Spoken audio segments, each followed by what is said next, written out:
What is up, fellow sickos? I am Dan Valley coming at you with a little solo thingamabob here to talk about the NBA trade deadline. Hopefully, we'll streamline what Grant and I have planned for post-trade deadline, either Thursday night or sometimes on Friday, depending on how our schedules at BR wind up shaking out.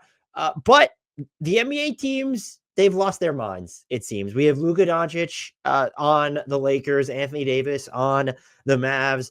Zach LaVine and DeMar DeRozan are on the Kings, reunited again because Sacramento wants to run back maybe a better version of the 2022 Chicago Bulls, but with worse perimeter defenders around them, apparently. Who knows? We have the Bulls actually making moves, even if they're questionable. De'Aaron Fox in San Antonio, the Spurs traded future picks. Lots is happening. People are expecting, and we'll talk about this at the end once we go through all the deals that we've yet to talk about. Go check out our reactions if you've not already to the Luka trade, as well as the De'Aaron Fox trade. But people around the league, my sense is they are now expecting Kevin Durant to get traded. As the Warriors are desperate. That is the favorite to land him. But the Warriors have gone from we're not going to do anything to they've tried to trade for every single all-star who might possibly potentially be available.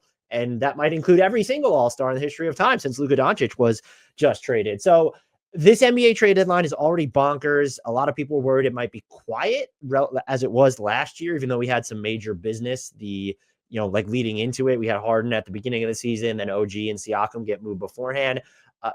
People were wondering though, are Dorian Finney-Smith and Dennis Schroeder going to be like the biggest names to be moved?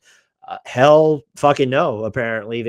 Honestly, I'm bracing now for one of the most chaotic deadlines since I've started covering the league in 2011. But let's talk about some of the trades that have just happened, including, oh my God, Kyle Kuzma to the Milwaukee Bucks and Khris Middleton to the Washington Wizards. Details of this Bucks-Wizards trade, that there were rumblings about it leading up to it, but you kind of thought there'd be more moving parts involved because would the Bucks really trade Khris Middleton to get Kyle Kuzma? Jimmy Butler, one thing, maybe even Zach LaVine, another thing, but Kyle Kuzma, full trade details though. The Bucks are getting Kyle Kuzma, who lowered his trade bonus for the Bucks to duck the second apron as part of that. This is important because now Milwaukee, one, their 2032 first-round pick is not going to become frozen after this season. And two, they can now aggregate salaries in subsequent trades. They still cannot take back more money than they're sending out, but aggregation, you could stack Bobby Portis on top of Pat Connaughton if you wanted to do that. Khris Middleton, though, unless this deal is going to Kyle Kuzma, unless this deal is going to somehow be expanded, if the Bucks wanted to reroute him, he cannot be aggregated. Milwaukee's also getting Patrick Baldwin Jr., and they are getting a 25 second-round pick. The Wizards have weird commitments, but Milwaukee's essentially going to end up with the second most favorable of those commitments to Washington. Also notable with this trade, before we get to what the Wizards are getting, the Bucks do have a chance now of ducking the luxury tax entirely next season. Fans should not necessarily care about that, especially when Giannis Antetokounmpo is still in his prime. But depending on what happens with Brook Lopez, Pat Connaughton, and Bobby Portis both have player options and could be moved, there is a pathway now to Milwaukee ducking the luxury tax next year while actually keeping Brook Lopez. The Wizards are getting Khris Middleton, who has a player option for 25-26. Bucks rookie AJ Johnson, who they took number 24 overall, is coming off. I don't know. Is that what put it over the hump? The other night, he goes off relative to what he was doing this year. And they're also getting a 2028 first round swap. It is basically going to be, because Milwaukee's already swapping picks with Portland, it'll be the second most favorable of the Wizards' own pick, Portland's pick, and Milwaukee's pick. I want to start with the Bucks because the fallout here is clearly the biggest. Per Jake Fisher, this trade apparently had the support of Giannis Antetokounmpo, or I should rephrase it, Giannis supported getting Kyle Kuzma. I wonder if he knew that it was going to cost Khris Middleton. It's not his job to figure out the salary cap math, but Giannis and Khris Middleton are tight. I believe Khris Middleton was in Giannis's wedding party. So that's not an insignificant thing. And when you're trying to look at this from Milwaukee's perspective, I think as of right now, Khris Middleton has not played a ton. He's going to be, I guess, day to day forever moving forward with ankle stuff. Not the level of defender that he once was, but he is still a driver at minimum of offense. The Bucks have been good with him on the court this year. His efficiency is through the roof for this season. This seems like a combination of, okay, Kyle Kuzma has 2 years and $40.9 million left on his deal, and it's declining. So there's flexibility there for the Bucks. And then I think they were trying to optimize the minutes that Giannis is playing without Brook Lopez, essentially. So this makes Bobby Portis more expendable because you're not going to play Giannis, Bobby Portis, and Kuzma together. And then they're probably kind of hoping that they can get away for stretches with Kyle Kuzma, Brook, and Giannis on the floor, I would assume. Otherwise, you don't make this trade.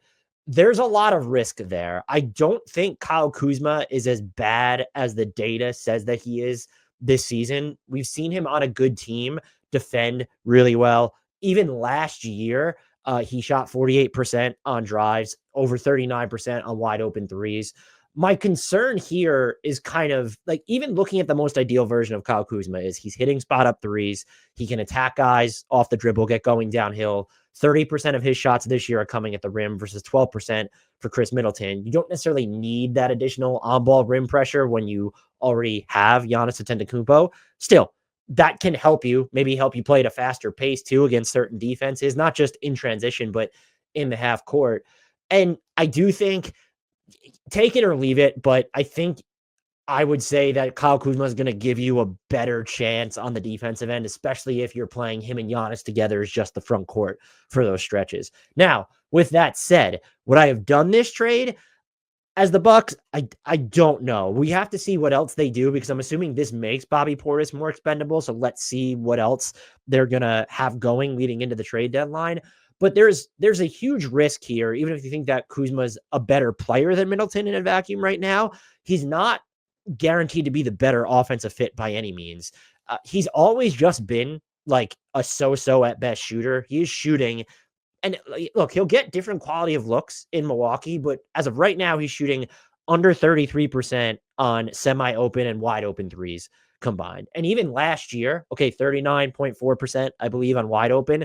When you factor in the semi wide open threes, you're looking at just over 35%. That's not a great combined number. And so you need him to make those shots. And again, he has not played since leaving with the Lakers, certainly someone with the type of gravity that Giannis has going downhill, and then just the on and off ball gravity of a Damian Lillard as well. So I would expect his efficiency to climb, but it is a gamble. I also, and I don't know that this is being talked about enough, because I've obviously seen instant reactions on, Blue Sky Twitter. You're losing like a ball handling deficit here, or at least a secondary playmaking element with Khris Middleton. Who is anybody on the Bucks as good at getting the ball to Giannis as Khris Middleton when those two are running their two-man game? Probably not. And so now you're compromising that. And even if you believe that Kyle Kuzma can attack guys off the dribble and maybe will have more space to work in Milwaukee, or at least less overall defensive attention, he's just never been the same secondary type of playmaker as Khris Middleton. And so that's a big gamble. If I'm the Bucks, I would really have to believe that, one, there's a huge defensive drop off between Kuzma and Middleton, and that Middleton was essentially just not going to be reliable moving forward for myself to have done this deal. Just because now you're looking at this roster and it's okay, where is that secondary playmaking coming from?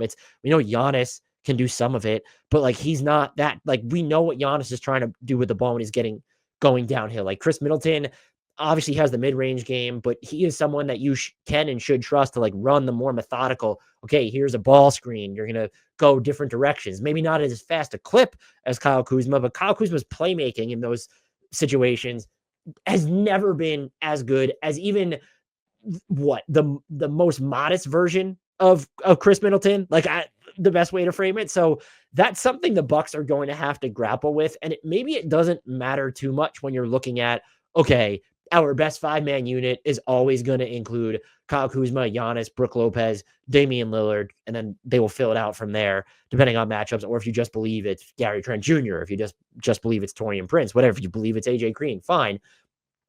AJ Green can maybe provide some of like the secondary playmaking to offset that. But you need to fill minutes elsewhere, including in the playoffs. And you've gotten, I guess, more bankable in terms of durability by swapping out Khris Middleton to Kyle Kuzma. But we can't just sit here and say the Bucks' top 5 unit is like the Bucks' top 5-man unit is the only thing that matters. And so they're taking a risk here. There's the emotional component as well of just not only Khris Middleton winning a title with Milwaukee, but he's been there since 2013. So we're talking about 12, almost, well, like 12 of his 13-year career thus far. And this would have been, I think this would have been season number 13 for him, if I'm not mistaken. Regardless, been there for over a decade, been really good, made 3 All-Stars with them, and was just like, he's been the second option on a championship team. And while you could say we don't think he's that anymore, he doesn't need to be, because you have Giannis and Dame. You need him to be your third option.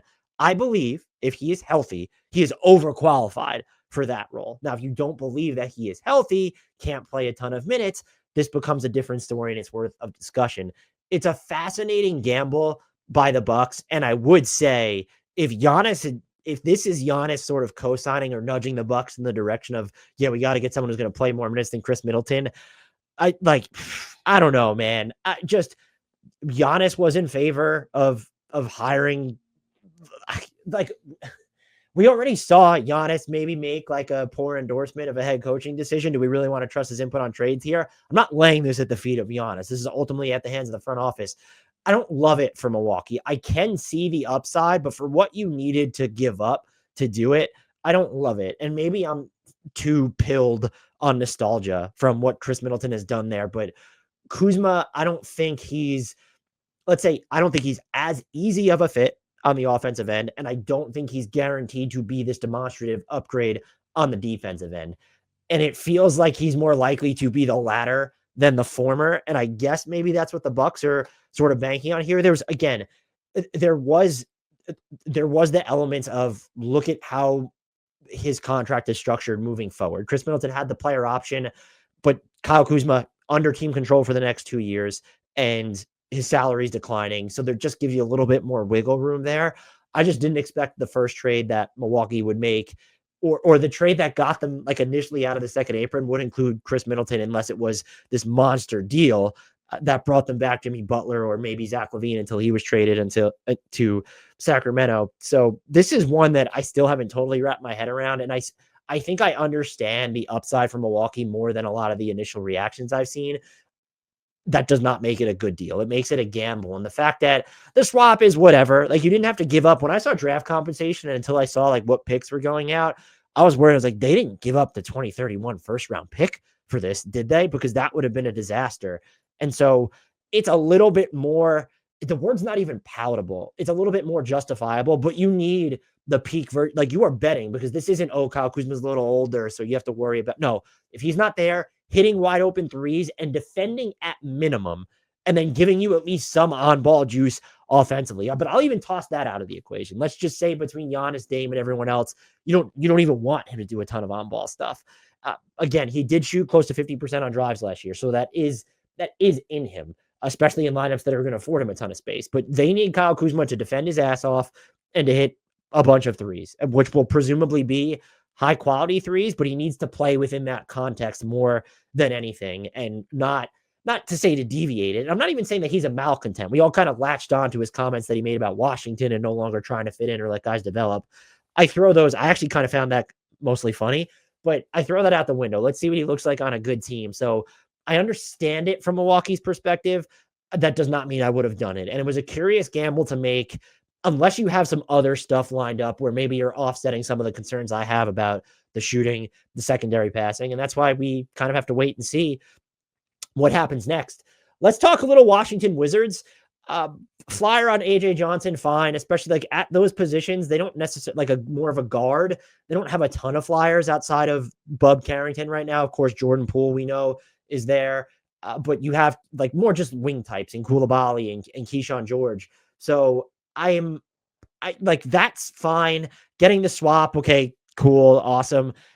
The Khris Middleton, what this comes down to me is Washington fucked up at last year's trade deadline by, I haven't been able to determine the level of truth about Kyle Kuzma rejecting a trade to the Mavericks, but you could have gotten at least one first round pick. I know some people are saying it was 2 for Kyle Kuzma last trade deadline. Now you're coming out of this with a shorter contract. So Khris Middleton, AJ Johnson, and a swap. That's not great business by them. They signed him to a deal that looked so good and it just deteriorated in value this season.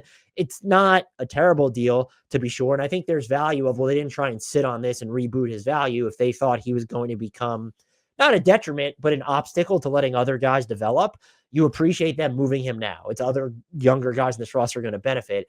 To me, I would assume Khris Middleton goes somewhere. I mean, if we're talking about there's a Memphis Grizzlies player ever, like as a wing, if like Khris Middleton feels like a Memphis Grizzlies player. So I would keep an eye on that. And then depending on the compensation they get for Khris Middleton overall, we can reevaluate the trade. But to not so far get an outright first round pick for Kyle Kuzma when you could have done that, I would not just at the trade deadline last year, but my guess is, my educated guess, let's say it that way, is you also could have gotten at least one first round pick for him over the summer. So that's at least a little bit of a loss, but you understand it from their perspective here. It's not, I would be fairly surprised if Khris Middleton's starting next season in Washington. And so it's not even, we'll look at the money they have on his books. Like, we're taking on his money for next year. Should even exercise that player option. If they keep him past the trade deadline, he might just leave, opt out and leave for another team in free agency. So no super strong thoughts for them other than I think AJ Johnson's going to get more run for sure than we saw in Milwaukee. So we'll have a better grasp of what he could be as a player. And they held Kyle Kuzma for too long and potentially gave him too much agency over his future, because we know he wanted to leave now, but I guess he wanted to stay in Washington or at least not go to Dallas through last season. That's the headlining trade, but we do have a couple other ones, and I'll kind of tackle the Sixers here in tandem when it looks at both these deals. But we'll start with Dallas receiving Caleb Martin, who has 3 years and $29 million left on his contract, player option in 27-28. They received him from the Sixers in exchange for Philly's own 25 second round pick and Quentin Grimes, who will be a restricted free agent this summer. This is a continuation of Nico Harrison not wanting to pay younger dudes, or like I don't, it's interesting. Like, I guess he's valuing the certainty of having contracts on the books over dice rolls or these could be price points, just because Grimes is headed into restricted free agency. They couldn't work out an extension after acquiring him over the summer. I will also say that I had multiple people text me and claim that teams are just waiting for Quentin Grimes' knees to blow out. That's like, if that's part of the calculus, I mean, sure, we know there had to be a reason why the Knicks were okay moving on from him, and he missed time last year. Whatever happens in Detroit, and then they're okay moving on from him. So there might be a level of, there's merit to that thought, but I don't know. I think for Dallas, I like this less just because I think Caleb Martin gives you more positional flexibility on defense, but you really, now that you've gotten rid of Luka, I would think want to maximize your shooting. And I know Quentin Grimes can be touch and go there, and he's a little smaller. He's only really going to guard ones and twos. And I guess, look, if you have Anthony Davis and Derek Lively and or Gafford behind you, you could get Quentin Grimes to guard threes as well. So I don't necessarily love it for them, but I like Caleb Martin as a player, and I think that he'll bring a lot to their defense. They're going to need him to, they might need him to do some ball handling. They're going to need him to shoot a better clip from three. In a vacuum for the Sixers, I like this gamble from them. They shaved some money off their tax bill, which they're now completely out of, as we'll get to in a second. They get their own second round pick back, which has more value than anyone could have thought leading into this season, or at least forecasted. And Grimes I don't think he's going to cost a ton of restricted free agency. I don't see him as someone that teams that have or might have cap space will come in with an offer sheet for. Maybe you risk a team coming in with an offer sheet for the non-taxpayer mid-level. That's not even something we've really seen in mass over the past few years. And if that's what you end up paying him, I think that, look, he's younger than Caleb Martin. He's slightly smaller at 6'4" versus 6'5". And I think the big drop off here is like the positional flexibility on defense. And so, like, you have Jared McCain and you have Quentin Grimes and you have Tyrese Maxey moving forward. You're putting a lot on, let's say, Justin Edwards, Paul George, and I guess Gershon Yabusele as you look ahead. And if Joel Embiid's healthy, maybe that just makes you feel a little bit better about everything. And Kelly Oubre Jr. has had some really good defensive moments for the Sixers this year, so that might have factored into this calculus. I like it in a nutshell for Philly, even though I love, like, Caleb Martin feels like the more important player if they were going to contend this season, but they're clearly not going to. And so to get kind of a flyer on Grimes, who's going to improve the shooting around the Sixers, and they've just had trouble hitting wide open threes in general for much of this year, I think it's not just defensible. I think you could say that this is a pretty good trade by them, or at least that I like it a little bit more for them. Their next trade is less like, KJ Martin, let's go through it first. The Pistons are sending KJ Martin to the Pistons. His $8 million salary for next year is non-guaranteed. The Pistons are also getting Milwaukee's 2027 second round pick and Dallas's 2031 second round pick from Philly. So Philly, what they're doing here, they're getting out of the luxury tax. They will have a traded player exception as well for sending out KJ Martin. They are now, if anyone cares about this, they save $31 million when you look at just payroll and luxury tax savings. And now they're going to get the luxury tax distribution, which I imagine is declining as teams continue to deduct the tax, but that's an additional $10 million in revenue, 10 plus 12, maybe. It was initially at 14, I think, for the Sixers. Fans, it's not your job. I want to make it clear as fans, that stuff, I don't even care about it. I think that the Sixers are just mega cheaping out here. Maybe getting rid of one of those second round picks feels okay now that you have your own back, but Milwaukee and Dallas have incredibly fragile futures looking beyond 2026. So to give up the Milwaukee 2027 first and then Dallas's 2031 first, second, when there's no Luka there, I mean, awkward. Wow. That's just, you couldn't have figured out another way to do it. And look, you signed, I understand circumstances has changed, but you signed KJ Martin to this contract so that he could be traded attached to value that gets you players who help you now. And what you ended up doing is re-signing him and then using 2 second round picks to just dump his salary.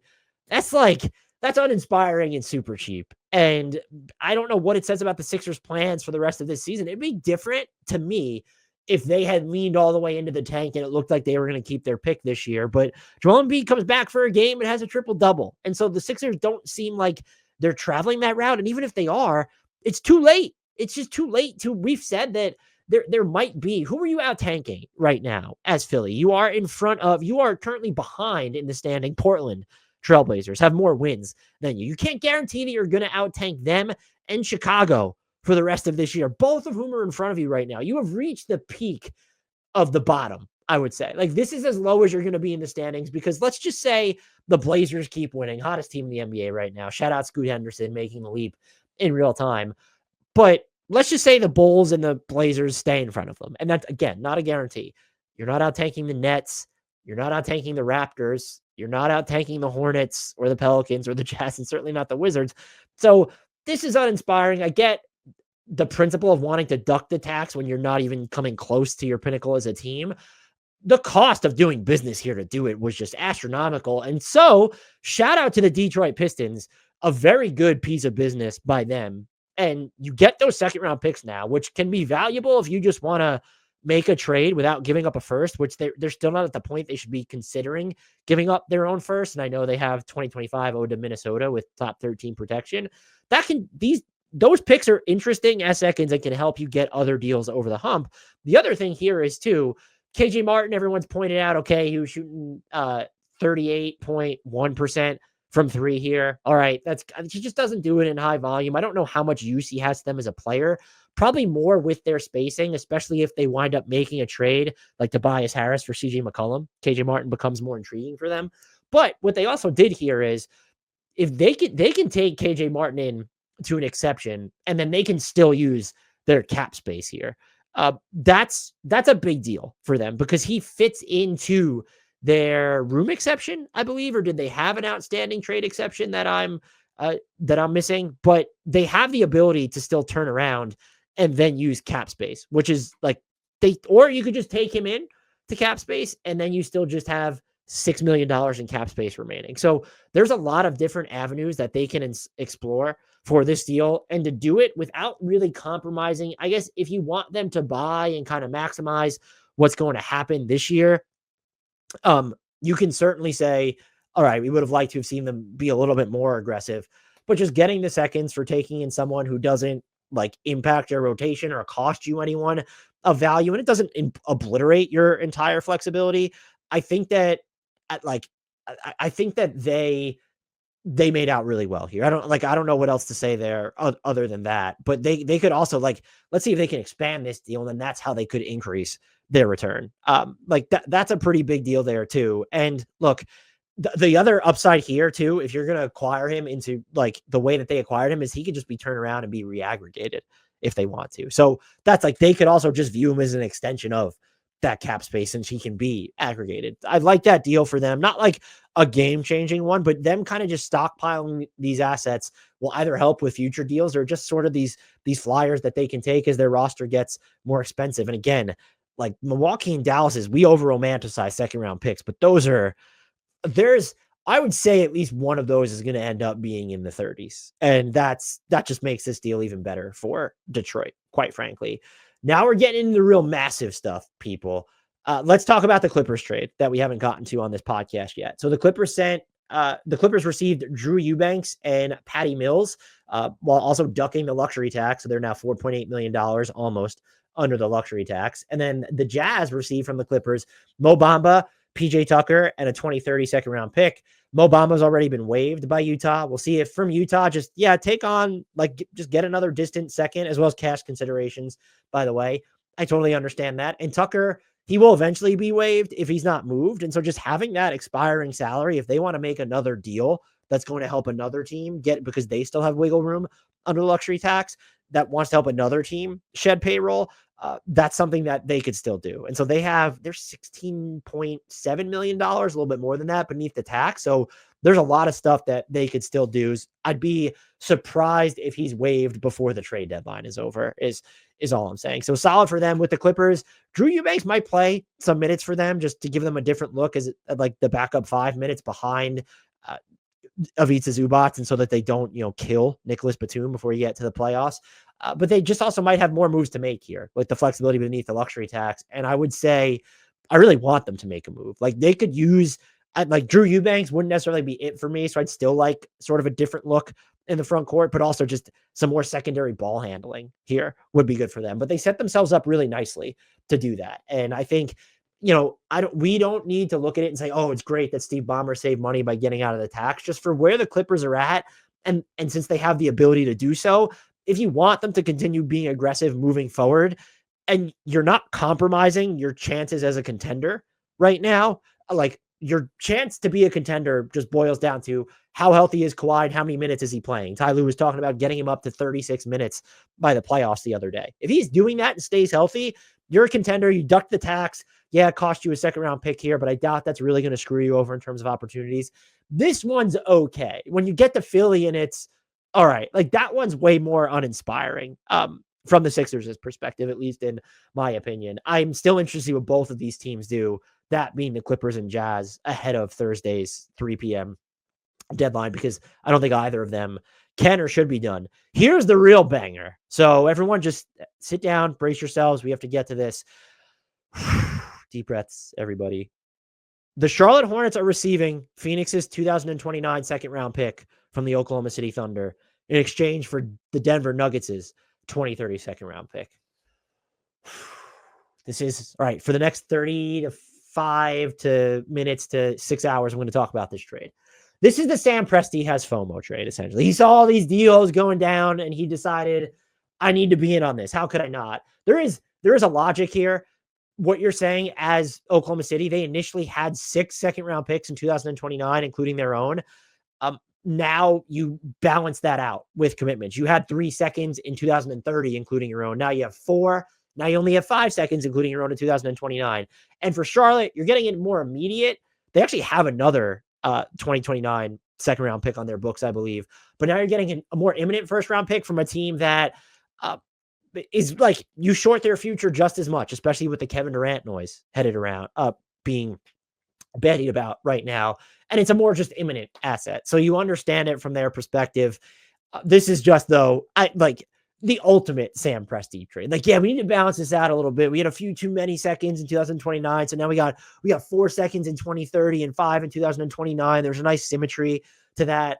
We know, like, the Thunder are going to be the first team to acquire a 2032 second round pick as soon as they become like eligible to be moved. Like, that's just a fact at this point. So this is still, even though there's a logic to it, it's the ultimate Sam Presti FOMO trade. And you know what? I fave it. I fave stuff like that. We have another sort of bookkeeping trade to go through here too, as well. The Boston Celtics sent Jaden Springer to the Houston Rockets along with their 2030 second round pick. And Boston is receiving, there's going to be heavily protected seconds sent out. They will probably never convey. But Boston cut like their tax payroll by about 15.4 million, I think the number is. They now have 2 open roster spots, so something to monitor as we get into buyout season. Look, again, that's fine for a team as good as the Celtics are. You could look at that second round pick and say it's so far away into the future. What will it become? The reality is this team spending into the second apron like it has, if it's going to shave money, and we already know that they're going to finish the season in the second apron, I think it's mostly okay. And look, let's see what they do with at least even one of, like, let's look at it this way. By having those 2 open roster spots, like, does it make it more likely that they're a little bit more aggressive for one of those roster spots on the buyout market? I would say yes. And so there's utility in there. We'll see what it turns into. Nothing obviously super groundbreaking there, but they are a team into the second apron. 2032 first round picks about to be frozen for them. I just don't like, I really think, and the rest of the trade deadline might reflect this, but like the second apron real, and just the threat of just not even the tax penalties here and the tax bans, but the restrictions on the way you go about transactions, specifically in terms of salary aggregation. And then just the idea that, okay, your 2032 first round pick is frozen, and then you have to worry about ducking the second apron like in subsequent years so that it doesn't remain that way or get moved to the bottom of the draft. I think it's really going to change the way teams operate moving forward. And it'll be interesting to see how it impacts what Boston does, not this season because it's just too far gone, but kind of this offseason and beyond. And so we'll have to monitor that. Other stuff to just talk about. I think the big one, I'm not going to get into it just because it'll be so dated. I want to hear your trade deadline predictions. If you're on YouTube, hit the comments or join our Discord. The link's in the podcast and YouTube descriptions. Get in there. Tell me what your, like, an actual prediction you believe will happen at the trade deadline. But as of now, if I'm offering one that's like semi spicy, I would be fairly surprised if Kevin Durant is still on the Phoenix Suns past the trade deadline. Like, the level of chatter here is just off the charts. And it's gotten to the point where it's almost awkward. And if the Suns had any inkling that they might move him and then traded their 2031 first round pick anyway, that, my friends, is franchise malpractice. Some other things I would expect to happen or I'm monitoring. There's been, like, in the past 36 to 48 hours, just bizarre noise coming out of Atlanta of, are they just going to try to get off the Bogdan Bogdanovic money?